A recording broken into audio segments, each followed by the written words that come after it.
Welcome to the AMG Driving Academy. It's a curriculum imported from Europe where we have 1-, 2-, and 3-day courses where you'll get to experience virtually the whole line of AMG vehicles provided for you. World-class driving instructors at some of the greatest racetracks in North America.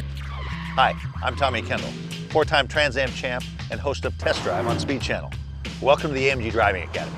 I hope you enjoy these short films that take you through a little bit of the curriculum that we teach at the Academy. In this episode, we're going to cover seating position and line of sight. Now, before we even get on the track, we need to cover some fundamentals, and no one likes fundamentals. Everyone wants to run before they walk. But I heard a story about John Wooden, the coach of UCLA, greatest basketball coach of all time. With college players at their first practice, he taught them how to put on their shoes and socks, assuming that some of them might have been doing it kind of wrong or not optimally all these years. And it's no different with the stance in racing. Every sport has its ready stance. In driving, that's basically your seating position. So first thing you want to do is set the distance for your legs to the pedals. You want to have a nice bend in your knees so that when you're pushing hard on the brake pedal, you'll be able to generate the leverage. But also, in a panic stop, the last thing you want is when you're trying to stop faster is have a straight leg and not have any more travel to push harder. The steering wheel here is too far away. What I want to do is you can either tilt the seat back up a little bit or use the telescope and bring it towards you. Your wrist should hit the top of the wheel, and that way when you bring your hands back here to 9 and 3, you'll have plenty of reach. When your hands at the top of the wheel, you won't be stretching.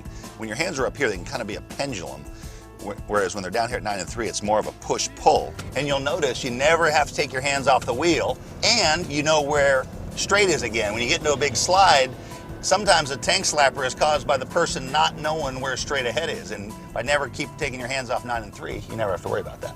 Another thing is with your thumbs locked on the top, and this is a really nicely designed wheel, when your thumbs are in here, you don't need to hold the steering wheel tight because you've got so much leverage on the wheel. Shift paddles are right where you want them to be. And one of the comments I hear most from my TV show is how relaxed we are when we're driving. We're doing these big power slides, high-speed corners, and so forth, and never holding the wheel tight. You'll also burn a lot more energy if you don't have a loose grip on the wheel. Speaking of energy, the dead pedal, this nice stainless steel plate over here where the left foot goes, that is actually one of your key points of bracing. You've got the seat designed to wrap around you and really hold you in. But between the dead pedal and the seat belt, in a race car, the reason you want your seat belt is it helps hold you in place. I had my belts come loose during a race once, and the G-loads under braking, I had to slow down, hold the steering wheel with my knee, and get the belts done again because I just couldn't, as brave as I wanted to be, couldn't control the car because I wasn't held in place without my belt. Vision is probably the most important thing we teach, and it cures almost all the other ills.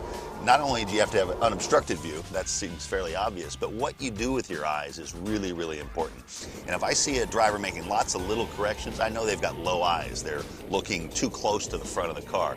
If you're in a skid, you look where you want to go, not where the car is heading.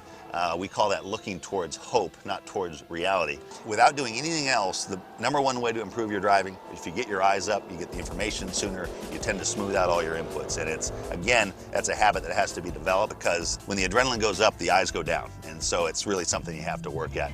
So those are the basics, the fundamental, the stance, if you will. Now let's go. Let's burn some gas.